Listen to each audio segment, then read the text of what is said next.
chronique du patrimoine.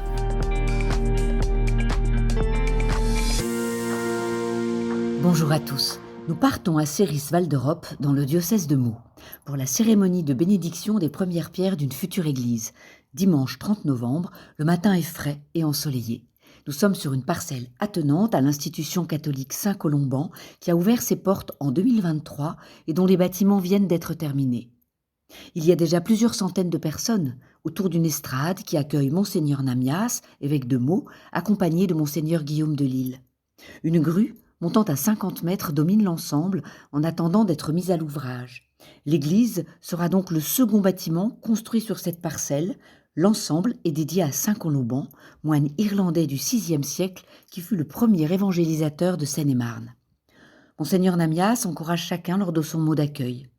Élever une église aujourd'hui est un acte missionnaire. Dans un monde instable et inquiet, nous choisissons l'espérance. Nous osons bâtir et témoigner de notre foi vivante, de notre foi au Christ ressuscité.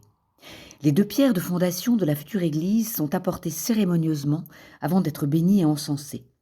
Elles proviennent des caves de l'abbaye de Luxeuil-les-Bains dans les Vosges, fondée par saint Colomban au VIe siècle. Bernard, un paroissien, a fait le trajet pour récupérer ces précieuses pierres dans les fondations de l'abbaye, accessibles par les caves de l'actuel monastère.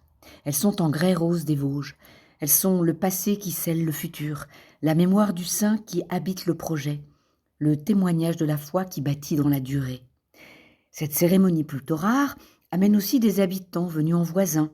Jean-Jacques confie « Une église dans le quartier, alors ça c'est rassurant, c'est un signe de paix, un repère pour nous et pour nos familles. » Pour les chantiers du cardinal, qui sont à l'œuvre depuis près de 100 ans, cette future église est la petite dernière, de plus de 300 bâties avant elle.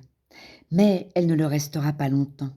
Déjà d'autres églises sont en projet, en espérance, et c'est toujours et uniquement par la générosité de donateurs qu'elles sont édifiées. Merci à tous, vous aussi, vous êtes des bâtisseurs d'églises.